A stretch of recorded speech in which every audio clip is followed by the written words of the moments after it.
యుద్ధం ముగిసింది. ఖతార్లో తీవ్ర విషాదం చోటు చేసుకుంటుంది.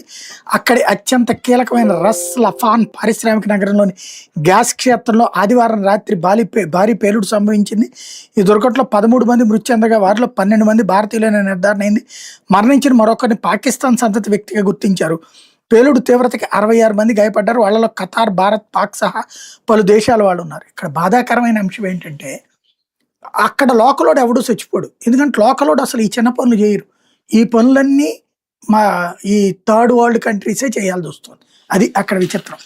అయితే ఆ నోటు ముక్క తేల్చనుంది హవాలా లెక్క.